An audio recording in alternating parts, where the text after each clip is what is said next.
Dear student, आज हम BSc part third paper 2 biotechnology genetics में non allelic gene interaction part 4 को continue करेंगे। नॉन एलिलिक जीन इंटरेक्शन में हम पढ़ चुके हैं कि एपिस्टेसिस में क्या रेशो आएगा, एपिस्टेसिस कंडीशन क्या होती है, डुप्लीकेट जीन क्या है, कॉम्प्लीमेंट्री जीन्स कौन कौन से होते हैं, ये अलग अलग पढ़ चुके हैं। लास्ट हमको एक example non allelic gene interaction में हम देखते हैं पॉलीमेरिक जीन एक्शन क्या होता है। पॉलीमेरिक से नाम से पता ही है, पॉली मीन्स बहुत सारे, यानी जब जीन्स का नंबर ज़्यादा होता है तो किसी भी करेक्टर को शो करने के लिए जब बहुत सारे जीन एक साथ आपस में उपस्थित होंगे तो उनका एडिटिव इफेक्ट हो जाता है, पॉलीमेरिक हो जाता है। इस इफेक्ट को हम देखते हैं कि पॉलीमेरिक जीन एक्शन में इस प्रकार के इंटरेक्शन में दो या दो से अधिक युग्मविकल्पी एक ही प्रकार का दृश्य प्ररूप उत्पन्न करते हैं। यानी जब दो या दो से अधिक जीन्स जो होंगे वो एक साथ आएंगे तो वो युग्मविकल्पी जो होंगे वो एक ही कैरेक्टर को, एक ही फिनोटाइप को शो करेंगे तथा दोनों युग्मविकल्पी के एक साथ आने का उनका प्रभाव योगात्मक हो जाता है। यानी कोई भी कैरेक्टर, जैसे हम मान लिया जाए कि जीन, हम एग्जाम्पल देखते हैं कि व्हाइट पैरी का कलर जो होता है वो इसका एग्जाम्पल है। पॉलीमेरिक जीन एक्शन में व्हाइट पेरिकार्प कलर जो वीट है, गेहूं के अंदर जो पेरिकार्प होती है उसके कलर के लिए रिस्पॉन्सिबल जीन जो होती है, उनमें क्या होता है, रेड कलर के लिए रिस्पॉन्सिबल जीन जो होती है वो होती है C1 एंड C2। यानी रेड कलर जब आएगा, जब जीन C1 एंड C2 दोनों प्रेजेंट होंगे तो वो रेड कलर आएगा। C1 और C2 में से किसी एक की प्रेजेंस हो, आइदर C और C1 और C2 हो तो लाइट रेड कलर का पेरिकार्प होगा, और C1 एंड C2 दोनों ही एब्सेंट हो तो व्हाइट कलर का होगा। इस प्रकार हम देखते हैं कि रिस्पॉन्सिबल पेरिकार्प के कलर के लिए रिस्पॉन्सिबल कौन कौन सी जीन्स हैं। अब इसके अंदर हम देखते हैं कि जब पेरेंट जो होता है डीप रेड कलर का है, यानी जिसमें capital C, capital C1, capital C1, capital C1 and C2 and C2 दोनों, दी पेरेंट का जो जीनोटाइप है वो है C1 C1, capital C1, capital C1, capital C2, capital C2। इसी तरीके से जो दूसरा पेरेंट है जो व्हाइट रेड कलर का है, उनमें small C1, small C1, small C2 and small C2 होता है। तो जो इससे बनने वाले फर्स्ट पेरेंट से गैमेट बनेंगे वो होंगे C1 एंड C2, और इसी तरीके से व्हाइट रेड वाला जो होगा उसके पेरेंट से जो गैमेट बनेंगे वो होंगे capital small C1 and small C2। जब आपस में C1 C2, capital C1 C2 का स्मॉल C1 C2 के साथ क्रॉस होता है तो जो प्लांट बनेगा, जो उस गेहूं के प्लांट का कलर वो भी क्या होगा, रेड कलर का ही होगा। ये रेड कलर है C1 C2, C1 C2। जब इनकी सेल्फिंग होती है तो एक्टिव जनरेशन में हमको क्या मिलता है, अब इनसे जो गैमेट बनेंगे C1, कैपिटल C1 से, कैपिटल C1 से small C2 and capital C2, और इसी तरीके से C1, स्मॉल C1 के साथ कैपिटल C2 और कैपिटल स्मॉल C2 होगा। इनमें जो क्रॉस होंगे तो डीप फर्स्ट वाला जो है वो डीप रेड है, जब इन दोनों में आपस में क्रॉस हुआ कैपिटल C1 का C2 के साथ होगा तो डीप रेड कलर का पेरिकार्प होगा। इसमें नेक्स्ट में फिर वापस डीप रेड होगी, अगला फिर डीप रेड होगा, फिर डीप रेड होगा। तो जो ऊपर की फर्स्ट लाइन होगा इनमें सब में C1 एंड C2 दोनों की प्रेजेंस है, इसलिए कैपिटल C1 एंड C2 दोनों होने के कारण जो डीप रेड कलर का पेरिकार्प होगा। नेक्स्ट में C1 C2 जो अगला जो है उसके साथ भी कैपिटल C1 का कैपिटल C1 C2 के साथ क्रॉस होता है तो C1 capital C1 small C1 capital C2 small C1 तो डार्क रेड कलर का होगा।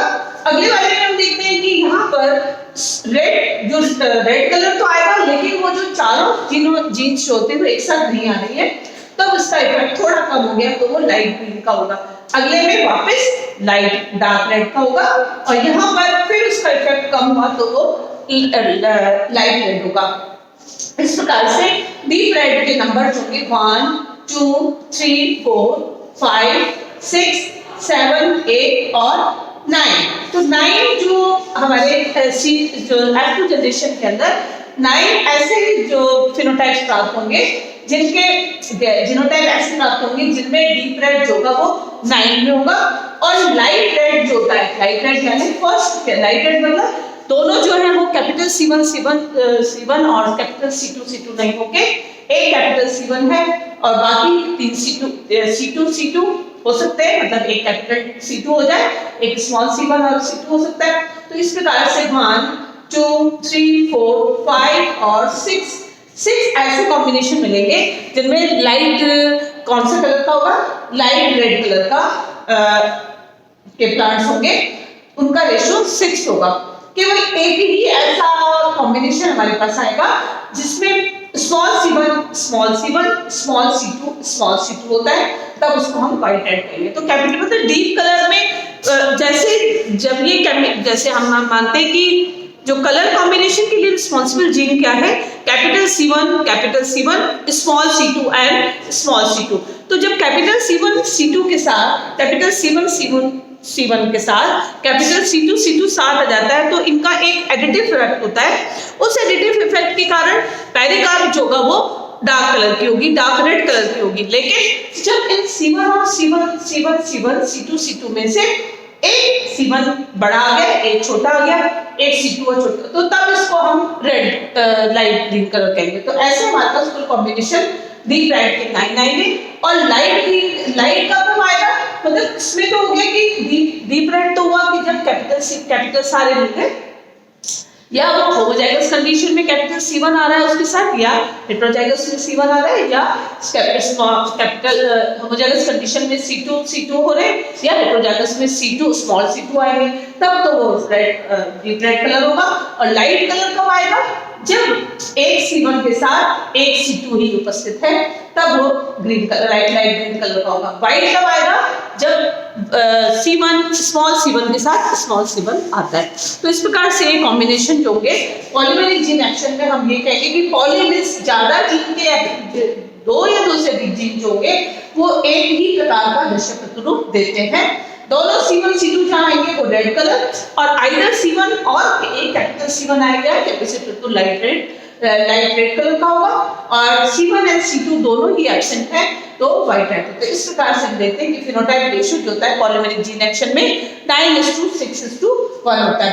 तो इस प्रकार से हमने अपने इस पूरे जीन इंटरेक्शन चैप्टर में हमने देखा कि जीन की कोई भी करैक्टर जो कोई भी प्लांट शो करता है वो जीन की क्रिया के जीन में उपस्थित जीनों की आपस में क्रिया होने के कारण ही जो है वो करैक्टर शो होता है। तो ये जीन इंटरेक्शन जो होता है इसको हमने दो टाइप्स में पढ़ा है, एक एलिलिक जीन इंटरेक्शन पढ़ा है और एक नॉन एलिलिक जीन इंटरेक्शन पढ़ा है। एलिलिक जीन इंटरेक्शन में हमने देखा है कि एक ही एलिल्स के ऊपर से जीन जो होंगे वो आपस में अनुक्रिया करते हैं, और यहाँ पर नॉन एलिलिक का मतलब होता है अलग अलग गुणसूत्रों पर स्थित जीन के बीच में जब इंटरेक्शन होता है तब इसको नॉन एलिलिक जीन इंटरेक्शन कहते हैं।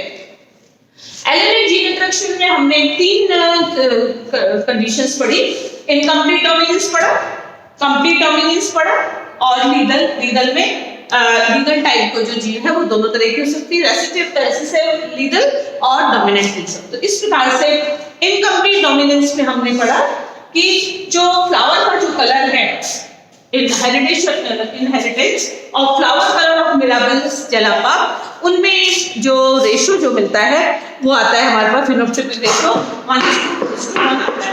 इसी तरीके से हमने कोड डोमिनेंस जो था वो हमने देखा कि जब कोड कलर ऑफ कैटल जो है या ब्लड ग्रुप ह्यूमन बीइंग में ब्लड ग्रुप जो होता है वो इसके एग्जांपल है, कोड डोमिनेंस होता है, इनमें इनका जो है रेशो जो आएगा कोड डोमिनेंस का रेशो 1:2:1 आता है। इसी प्रकार से लीगल में हम देखते हैं कि 2 तरीके का लीगल जीन एक्शन होता है, एक रेसेसिव लीगल और एक होता है डोमिनेंट लीगल।